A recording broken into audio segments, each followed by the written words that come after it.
फलक तक चल साथ मेरे, फलक तक चल साथ चल, फलक तक चल साथ मेरे, फलक तक चल साथ चल।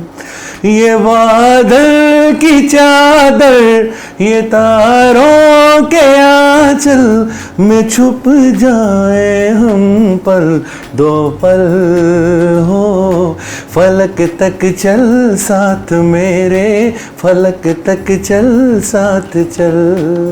पाकिस्तान में ऐसा आई थिंक शायद नहीं है, क्योंकि यहाँ पे थोड़ा सा पंजाब कल्चर को और वल्गैरिटी के कल्चर को बहुत प्रमोट किया जाता है कि पाकिस्तान में जो टैलेंटेड लड़कियां या लड़के हैं गुलकारी कर सकते हैं, उनको अपॉर्चुनिटी मिलनी चाहिए। पाकिस्तान की रोटी पूरी नहीं हो रही है वहाँ पे म्यूज़िक को क्या, या हमारी जैसे आपने देखा है फिल्म इंडस्ट्री भी काफ़ी डिस्टर्ब हुई है, डिस्ट्रॉय हुई है, तो वो फिर यहाँ पे आपको पता है किस तरह से ये चीज़ जो है ना वो ओवरकम होगी। इंडिया ज़रूर जाऊँगा और मैं वहाँ जाके अपनी आवाज़ को ज़रूर वहाँ के जो टैलेंटेड लोग हैं उनके सामने एक दफ़ा ज़रूर मैं गाना गा के सुनाऊँगा, और मैं कोशिश करूँगा कि मैं उससे बड़ा जस्टिफाई कर सकूँ अपनी आवाज़ को इंडिया में। पाकिस्तान से लेके मलेशिया, एशिया, अमेरिका, अफ्रीका, म्यूजिफाई अब चले दुनिया के साथ। अस्सलाम वालेकुम नाज़रीन, मैं हूं आपका मेज़बान अफजल इफ्तिखार और आप देख रहे हैं कैचअप विद अपटाउन एलए। आज की जो हमारी मेहमान पर्सनैलिटी है पाकिस्तान के उभरते हुए सिंगर शहराज अहमद। शहराज अहमद, क्या हाल चाल है? अल्हम्दुलिल्लाह सर, बिल्कुल ठीक, आई एम फाइन। आप कैसे हैं? मैं ठीक ठाक। अच्छा शहराज, ये बताएं कि ये गुलकारी का शौक़ कैसे पैदा हुआ? सर, गुलकारी का शौक़ मुझे अपने चाइल्डहुड से पैदा हो गया था। जब मैं स्कूल गोइंग डेज़ में जाता था तो वंस अपॉन अ टाइम मैं वहाँ पे गाता था, टैबलोस परफॉर्म करता था, प्रोमोस करता था। तो मुझे तब भी लगा कि जैसे मेरे अंदर ये टैलेंट मौजूद है, ये गॉड गिफ्टेड था और मुझे बचपन से इसका शौक़ है। सो मैं उस शौक़ को लेके अब तक चल रहा हूँ, और इसमें ये हुआ कि फिर ये शौक़ आगे बढ़ता गया। मेरे कोलीग्स, मेरे जो स्टूडेंट्स थे, मेरे जो फीमेल टीचर्स थी, उन्होंने भी कहा कि आप इस चीज़ को जो है पॉलिश करो, आगे लेके चलो। तो फिर मैं गाता रहा स्कूल के दौर से, फिर कॉलेज लेवल पे मैंने गाया, फिर यूनिवर्सिटी में गाया। सो डिफरेंट इवेंट्स में भी गाता हूँ, अब भी कई इवेंट्स में मैं गाता हूँ, तो लोग मुझे काफ़ी अप्रिशिएट करते हैं और मेरी आवाज़ को काफ़ी पसंद करते हैं। आपके उस्ताद कौन है? सर, ये बड़ा डिफ़िकल्ट क्वेश्चन बेसिकली आपने किया है। बेसिकली मेरा उस्ताद मेरा टाइम रहा है। जो टाइम मैं कंज्यूम करता रहा हूँ वो मेरा यहाँ पे ज़्यादा मैंने उससे सीखा है, क्योंकि एक दो नाम हैं इस तरह के कि जो मैं अब यहाँ पे विद ड्यू रिस्पेक्ट नहीं लेना पसंद करूँगा, कि मैंने पहले एक टीचर के पास कुछ थोड़ा सा ट्रेनिंग किया, लेकिन उनके पास भी कुछ ज़्यादा टाइम नहीं मिल सका। फिर एक और थे इस्लामाबाद से, उनके पास थोड़ा मैंने वो किया, लेकिन कुछ टाइम नहीं मिल सका। सो फिर ये है कि चूँकि गॉड गिफ्टेड थी, तो मैंने इस चीज़ को खुद ही, अल्लाह ने मेरे अंदर ये हुनर रखा था, मैंने इस चीज़ को जब भी गाया बड़े बैलेंस तरीके से गाया, और आज मैं एक सक्सेसफुल तरीके से अपनी परफॉर्मेंसेस कर रहा हूँ डिफरेंट इवेंट्स में, कॉलेजेस में, यूनिवर्सिटीज़ में, डिफरेंट फैशन शोज़ के अंदर मैं जाता हूँ, और वहाँ पे जाके मैं अपना जो है ना अपने फ़न का मुज़ाहरा करता हूँ और लोग मेरे टैलेंट को पसंद करते हैं। आपका म्यूज़िक आगे क्यों नहीं बढ़ पाया? अनफॉर्चुनेटली पाकिस्तान में सर, चूँकि यहाँ पे रिसोर्सेज की कमी है, और टैलेंट की कमी नहीं है, रिसोर्सेज की कमी है। आप ये देखते हैं कि आपका कस्टोडियन कौन है, बेसिकली आपका रिसीवर कौन है, आपके साथ लॉयल कौन पर्सन है, आपको कौन वेलकम करता है, क्योंकि ज़्यादातर यहाँ पे लोग जो है ना वो उनकी बातें, अपनी बातों से वो रिफ़्लेक्ट करते हैं। वो आपको कहते हैं कि हम आपके लिए हेल्पफुल हैं, आप हमारे पास आएँ, हम आपको पॉलिश करेंगे, हम आपको आगे लेके चलेंगे। लेकिन अनफॉर्चुनेटली पाकिस्तान में तो ऐसा मैंने नहीं देखा। अलबत्ता इंडिया में ऐसा बहुत है कि जो टैलेंटेड लोग हैं, ये जिनकी आवाज़ में जादू है, जो गा सकते हैं, उनको वो चाहे वो ये नहीं देखते कि इसकी एज क्या है, वो देखते हैं कि इसका टैलेंट क्या है, तो वो उस टैलेंट को प्रमोट करते हैं। और वो दैट्स वाई कि वहाँ पे इस चीज़ की कदर है, चाहे कोई स्केचर है, चाहे कोई वोकलिस्ट है, चाहे कोई कीबोर्डिस्ट है, म्यूजिशियन है, पोइट है। सो वहाँ पे इसकी मैंने देखा है कि बहुत पजीराई भी है और बड़ा इनकरेज किया जाता है, जबकि पाकिस्तान में ऐसा आई थिंक शायद नहीं है, क्योंकि यहाँ पे थोड़ा सा पंजाब कल्चर को और वल्गैरिटी के कल्चर को बहुत प्रमोट किया जाता है, जबकि एक सोबर किस्म का सॉन्ग या सोबर किस्म की पोइट्री को ना तो कोई सुनता है और ना कोई उसको प्रमोट करता है। बट टैलेंट की फिर कहूँगा कमी नहीं है, जैसे कि आतिफ असलम साहब हैं, राहत फ़तेह अली ख़ान साहब हैं, उनके लिए ना पाकिस्तान की कोई, जहाँ पे उनके टैलेंट की बात आती है वहाँ पे चाहे वो पाकिस्तान में है या वो इंडिया में है या जापान में है, उनके लिए हर इक्वलिटी है हर जगह पे। सो ये चीज़ है कि अगर आपके अंदर टैलेंट है तो प्लेस मैटर नहीं करती। बट ये है कि जो मेरा ख़ास तौर पे इस चीज़ पे फोकस है कि पाकिस्तान में जो टैलेंटेड लड़कियां या लड़के हैं गुलकारी कर सकते हैं, उनको अपॉर्चुनिटी मिलनी चाहिए, उनको आगे ऐसा प्लेटफॉर्म मिलना चाहिए कि जहां जाके वो अपने इस फ़न का मुजाहरा कर सकें, और लोगों को अगर वो देखें कि इनमें करेज है तो उसको अप्रिशिएट करना चाहिए। आजकल अकेडमियाँ नहीं हैं, म्यूज़िक की होनी चाहिए, बच्चों को सीखने के लिए मौके मिलने चाहिए। आपने देखा होगा कि इतनी अकेडमियाँ नहीं है, इसकी क्या वजह? इसकी मेरे ख्याल में तो कोई ख़ास वजह नहीं है, क्योंकि मैंने फिर कहा कि यहाँ पे टैलेंट की कमी नहीं है, लेकिन अनफॉर्चुनेटली कि जिस तरह आपने देखा कि इकोनॉमिक्स के ऊपर बड़ा इसका असर होता है पाकिस्तान में, तो यहाँ पे अनसर्टेनिटी पाई जाती है। आपने देखा है कि रातों रात चीज़ों के रेट्स ऊपर, पेट्रोल ऊपर, सोना ऊपर, इन्फ्लेशन रेट बहुत ज़्यादा पाकिस्तान में। सो हर बंदा जो है ना वो अपनी डोमेस्टिक अफेयर्स को मीट नहीं कर पाता। आई थिंक इसलिए लोगों का रुझान ज़्यादा अपनी रोज़मर्रा की डोमेस्टिक ज़रूरियात की तरफ ज़्यादा है। तो ये चीज़ें होती हैं थोड़ी लिबरल, इसमें बड़ा यानी लिबरलिज्म पाया जाता है कि इंसान फ्री ऑफ माइंड होकर ये चीज़ करता है। सो जहाँ पे इंसान की रोटी पूरी नहीं हो रही है वहाँ पे म्यूज़िक को क्या, या हमारी जैसे आपने देखा फिल्म इंडस्ट्री भी काफ़ी डिस्टर्ब हुई है, डिस्ट्रॉय हुई है, तो वो फिर यहाँ पे आपको पता है किस तरह से ये चीज़ जो है ना वो ओवरकम होगी, जहाँ पे इस तरह की सर्वाइवल अर्थ हो के जहाँ पे बंदे को अनसर्टेनिटी हो कि रात कुछ और है सुबह कुछ और है, तो वहाँ पे फिर चूँकि ये चीज़ आर्ट्स के अंदर आती है, म्यूज़िक है, स्केच है, पोइट्री है, ये सारी आर्ट्स के अंदर आती हैं, तो आर्ट्स तो वहाँ पे प्रमोट होगा कि जहाँ के सर्कमस्टांसेस बहुत अच्छे होंगे।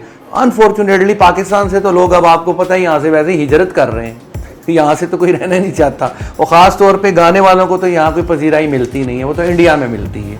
इंडिया में जाते हैं तो वहाँ पे होता है। इस मेरे ख्याल में ये मेन रीज़न है कि लोग अपने डोमेस्टिक अफेयर्स को मीट नहीं कर पाते, तो वो अकेडमीज़ क्या चलाएंगे।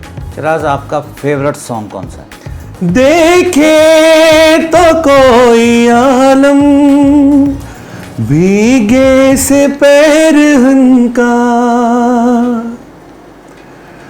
पानी में है ये शोला या नूर है बदन का, अंगड़ाई ले रहे हैं अरमां जवां जवां से, सदके उतर रहे हैं तुम पर ये आसमां से बूंदे, नहीं सितारे टपके हैं कहकशां से। ज़बरदस्त। कभी किसी फिल्म में ऑफर हुई गाना गाने की? मैंने जो इंडिया में सारे गामा प्रोग्राम है या सुर ताल या ताल से ताल मिला, मैंने काफ़ी कॉरेस्पॉन्डेंस की, उनको अपनी वोकल भेजी, आवाज़ को काफ़ी लाइक किया। वहाँ के ऑडियंस ने, लड़के लड़कियों ने, यंग टैलेंट ने बड़ा लाइक किया, क्योंकि बेसिकली वजह ये थी कि मैं रफ़ी साहब को गाता था जो वहाँ पे जिनको गुरु मानते हैं। फिर उसके बाद अगर देखें तो मैं सोनू जी को गाता हूँ, उनको भी लोग गुरु मानते हैं, ठीक है।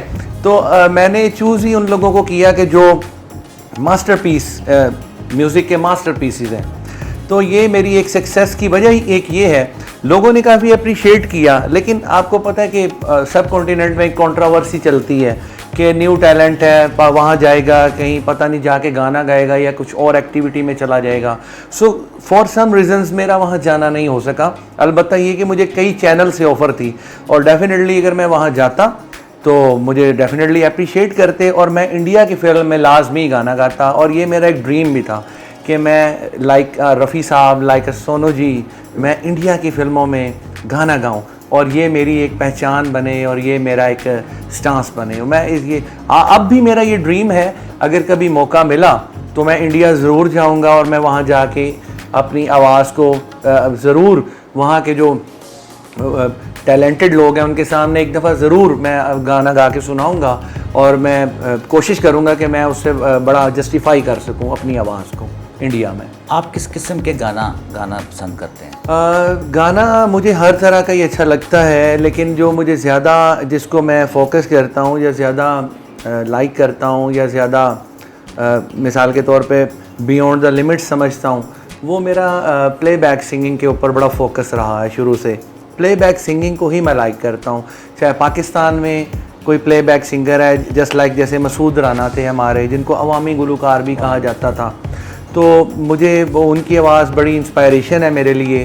टांगे वाला खैर मंगदा, तेरी याद आ गई, गम खुशी में डल गए, और कई ऐसे मास्टरपीस हैं जो उन्होंने गाए हैं, तो मुझे उनकी आवाज़ बहुत ज़्यादा इंस्पायर करती थी। तो प्लेबैक यहाँ पे भी, और अगर इंडिया की बात करूँ तो वहाँ पे भी मैं जो ज़्यादा जो मेरे कंसर्न में रही ये चीज़ें वो प्लेबैक सिंगिंग है, जिसमें सोनू जी हैं, उदित नारायण जी हैं, रफ़ी साहब हैं, कुमार सानू भी कहीं कहीं उनको मैंने सुना है, अभिजीत को मैंने सुना है गाना। तो जिस तरह मुझे उदित का एक गाना बहुत पसंद है, मैं आपके सामने थोड़ा सा उदित जी का गाना बहुत एक अच्छा लगता।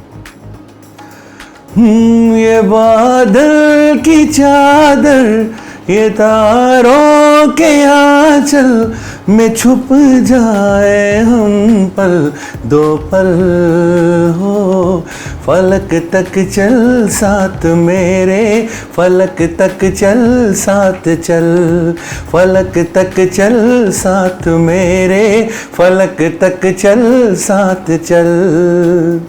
ये बादल की चादर, ये तारों के आंचल में छुप जाए हम पल दो पल हो, फलक तक चल साथ मेरे, फलक तक चल साथ चल। शहराज साहब ये बताएं कि ख़वातीन और लड़कियां कौन सा शौक़ से गाना सुनती हैं आपसे? सर, ख़वातीन और लड़कियां जब भी हम किसी इवेंट पे या किसी फंक्शन में जाके परफॉर्म करते हैं तो उनको जो है ना रोमांटिक सॉन्ग बहुत अच्छे लगते हैं। जैसे बहुत सारे सॉन्ग हैं रोमांटिक। सारी सारी रात जगाता है यही, सीने में फिर आग लगाता है, धीरे धीरे प्यार सिखाता है यही, हंसाता है यही, यही रुलाता है, दिल तो पागल है, दिल दीवाना है, दिल तो पागल है, दिल दीवाना है। सारी सारी रात जगाता है यही, अखियों से नींद चुराता है, सच्चे झूठे ख्वाब दिखाता है यही, हंसाता है यही, यही रुलाता है, दिल तो पागल है, दिल दीवाना है, दिल तो पागल है, दिल दीवाना है। अच्छा, भाभी का जो फेवरेट सॉन्ग कौन सा है? जब भी कोई ओकेजन होता है या हमारी कोई एनिवर्सरी आती है तो उसके ऊपर मैं उनको अक्सर ये वाला सॉन्ग सुनाता हूँ, जिससे वो काफ़ी महसूस होती। आपकी मदहोश नजरें कर रही है शायरी, आपकी मदहोश नजरें कर रही है शायरी, ये गज़ल मेरी नहीं, ये गज़ल है आपकी। मैंने तो बस वो कहा, मैंने तो बस वो कहा, जो कुछ लिखाया आपने, दर्दे दिल, दर्दे जिगर दिल में जगाया आपने, दर्दे दिल, दर्दे जिगर दिल में जगाया आपने। शहराज साहब, गाना गाते हुए कितनी लड़कियों ने आपको दिल दिया और कितनी लड़कियां अब तक अब फिदा हुई आप पे? देखिए सर, जब मैं मैरिड नहीं था तो उस वक्त जब हम भी सॉन्ग सुनते थे तो ये एक इंस्पायरेशन पैदा होती है बंदे को। वो लगता है कि जैसे गाने वाला जो है या गाने वाली है वो आपके लिए गा रही है।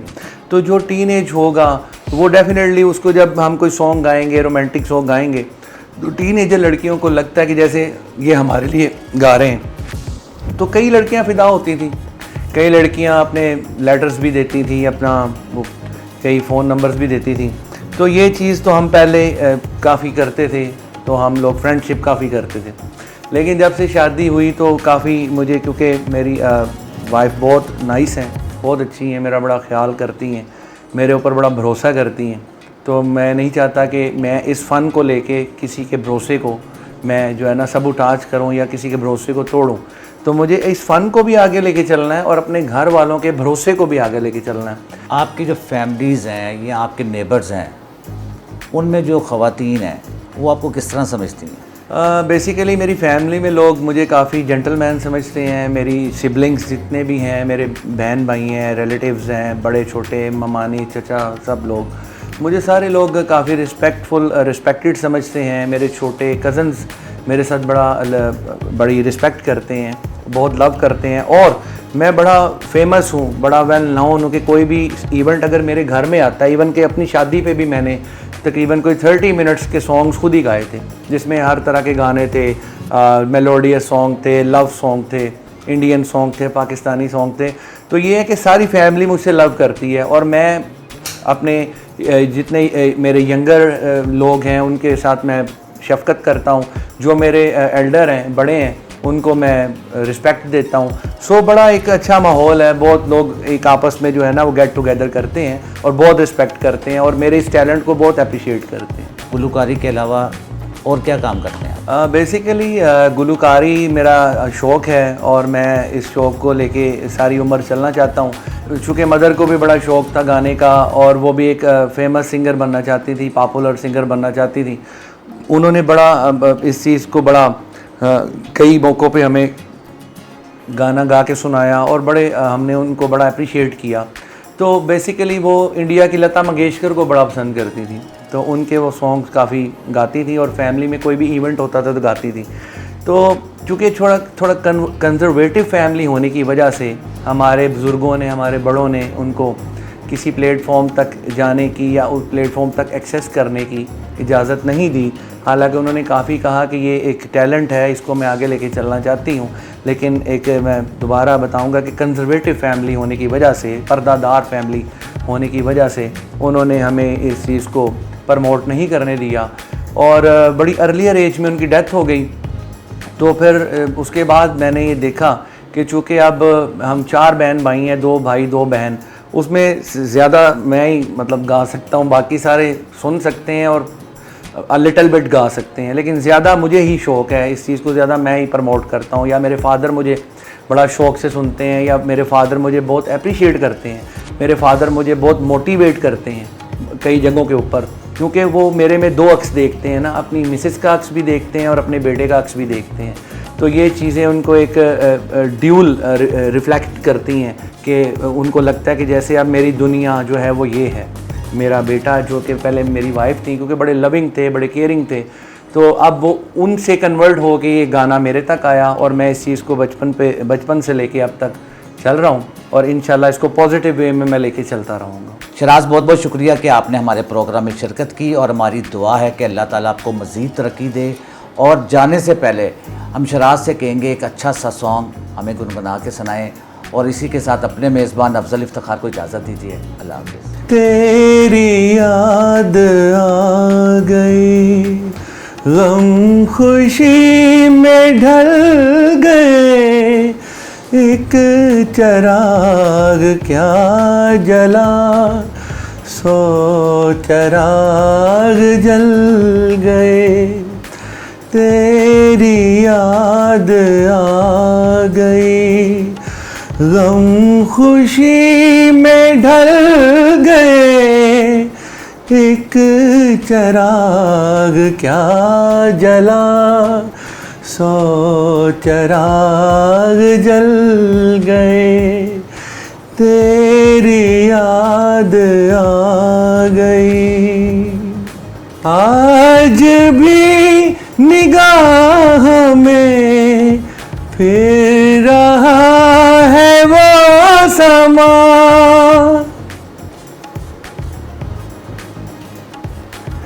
शर्म से रुके रुके मिल गए थे हम जहाँ, ऐसी बिजलियाँ गिरी सारे ख्वाब जल गए, गम खुशी में ढल गए, तेरी याद आ गई, गम खुशी में ढल गए, एक चिराग क्या जला, 100 चिराग जल गए, तेरी याद आ गई। बहुत बहुत शुक्रिया।